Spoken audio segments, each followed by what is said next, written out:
This is the video for the sections 13.3 to 13.5, and what we're going to do now is continue our study of functions of several variables by looking at derivatives.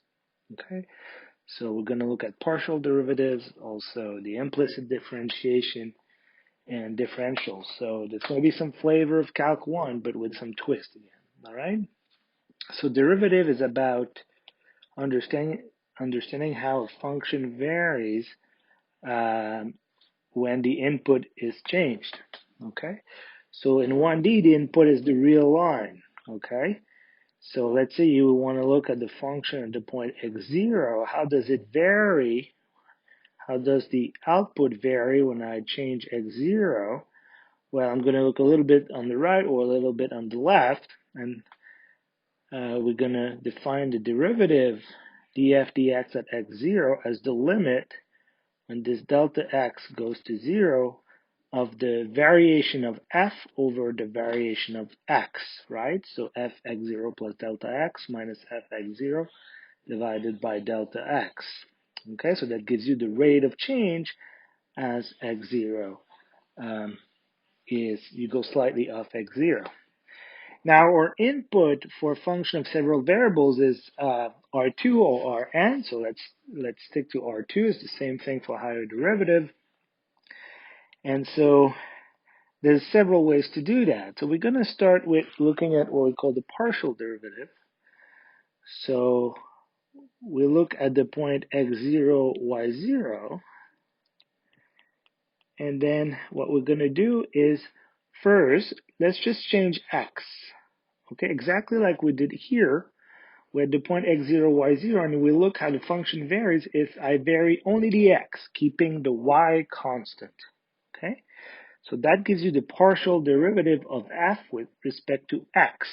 Okay, so we write it del f, so it's a fancy d, it's called del f del x at the point x0, y0 is the limit when the delta x tends to 0 of the value of the function slightly off x0, keeping, here there's a slight mistake, so keeping y constant, so the y is always 0 here, okay, divided by delta x. So this gives you the rate of change of f, okay, around x0, y0 if I am on that orange line where y is constant but the x is changed.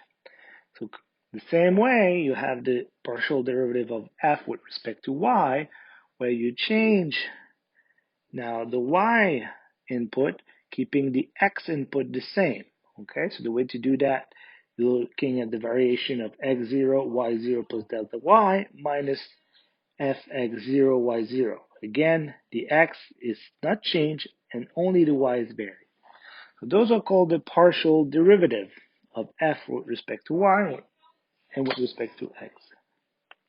Okay, so again, del f del x is y is fixed and x is varied, and del yf, x is fixed and y is varied. Okay, so for short, sometimes I don't write the ratio, I simply write del with a little x and del with a little y, depending on the variable where you take the differentiation. Okay, so it's computed. So how do we compute these? It's computed exactly like the derivative in one variable, okay? And depending which one you're doing, you treat y or x as a constant, okay? So here y is fixed, so it's treated like a constant, and you differentiate with respect to x as usual, and vice versa here. Now you might say, well, what about the other directions? Because here I'm only looking at how my function varies left and right, keeping the y fixed, or up and down, keeping the x fixed. What about if I actually look at it when I vary in other direction, not only up, down, left, right, but in some other direction?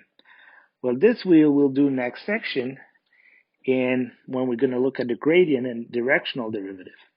Okay, next sections. But those derivative will be computed using the partial derivative, so they're still important. All right, let's do an example. how to compute this. So I want to compute the del xf and del yf for this function. Okay, at the point xy equals to 0, 0. So it's done exactly as the normal derivative. So del xf, I keep y constant, so I treat y as a constant. So I'm going to get 3 when I differentiate 3x. Now y squared is a constant, so I just differentiate with respect to x. So I'm going to get minus 2xy squared. Again, y is like a constant, plus 6x squared y.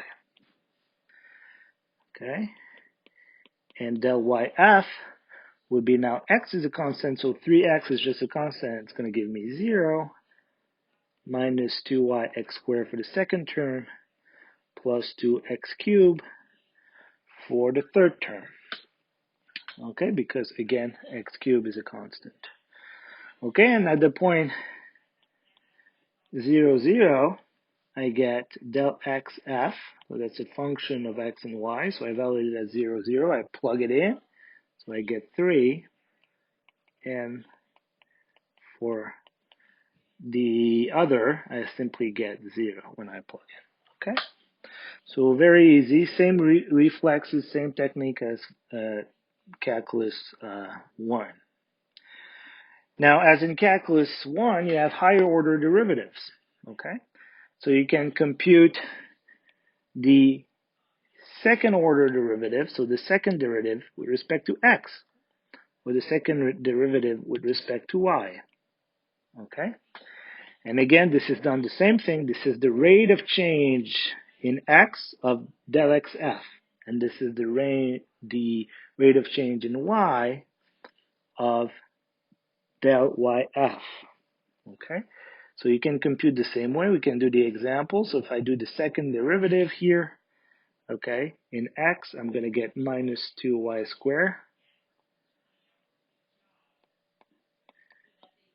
plus the second term, 12xy.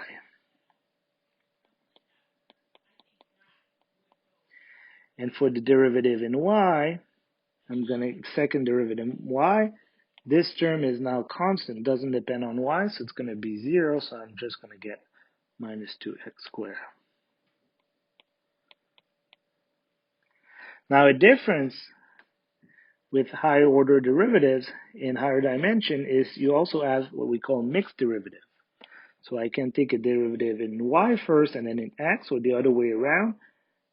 First the derivative in x and then the derivative in y. So that gives you the rate of change in y of del xf, or the rate of change in x of del fy. Okay? So if you compute it, I go back. If I take the derivative with respect to y of this thing, I'm going to get minus 4xy plus 6x squared minus 4xy plus 6x squared. And if I take the derivative in x here, I get minus 4xy plus 6x squared.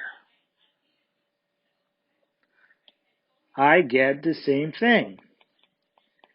So it is always true that the mixed derivative are always equal whenever you have nice functions. So these mixed derivatives are continuous. Okay, so it's a good way to check. Okay, so we have 3 higher order derivative for function of 2 variables. We have in x, in y, and in x and y. Okay, and those are equal.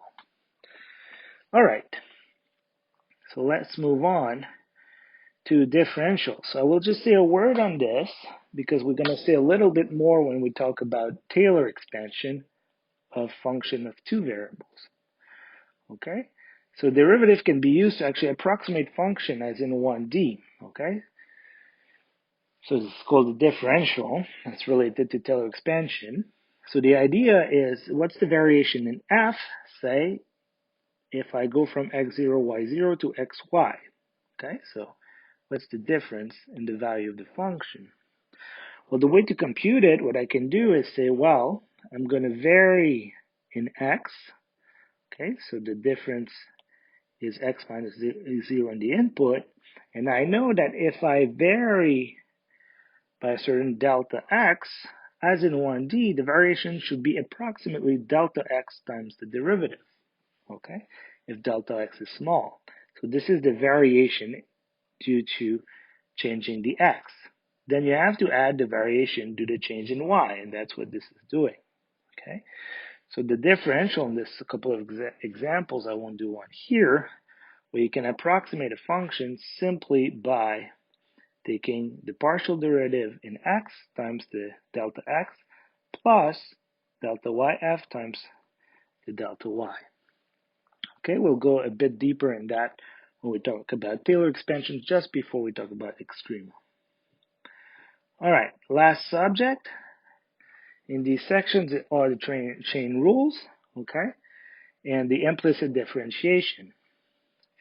So remember in 1D what the implicit differentiation allows you to do is, well, when you have a function or a set of points, a curve is defined implicitly like the circle, so it's not really written as a function relation, but there's an implicit relation between x and y. How can I find the slope of the tangent to that circle? Well, the trick was to treat y as a function of x, right?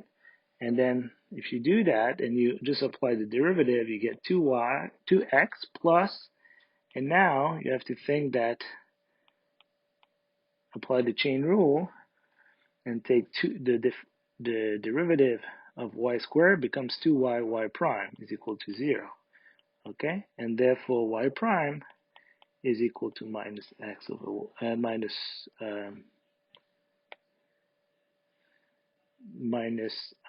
x over y, right? Okay. Now the same thing applies in, let's say, when you're in space in R3, so you have x, y, z. Now what is this partial derivative of z? So if I treat z as the value, the output of my function, what is the derivative with respect to x and y? Same trick holds, that is, you say z is a function of x and y, and you just apply differentiation. So if you differentiate with respect to x, you get 2x plus, this thing is a constant, right? Because I keep y constant when I differentiate with respect to x, plus 2z times del z del x, right? Because z is now a function of x, equals to 0, same thing in y, and then you get those answers. Okay, so the same techniques, really just reviewing the techniques of differentiation. One last thing, and we'll need that when we talk about directional derivative. So what I can do, okay, that's kind of opening the door to directional derivative, is, well, now instead of keeping x constant and y constant, what if I take a curve in my input space? So the curve is xt, yt for some parameter t. So how does this the function, say fxy, vary when I follow this curve? Okay. So let's say f is the height and I follow this path. How does my height vary? But to do that, I take the derivative with respect to t of fxt yt. Okay. And you do exactly like we did for differential. So how does this vary?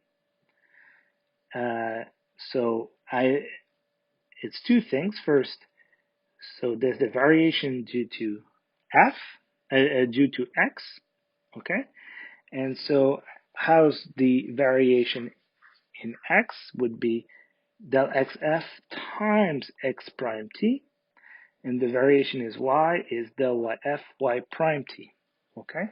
And these derivatives are all both evaluated at the point xt yt. Okay, so this is exactly what you would get if you just don't think about dt. You just have the differential, that would be del xf dx plus del y dy, and then divide by dt, and you get the formula for this chain rule if you want along a curve. Okay, we'll use that when we talk about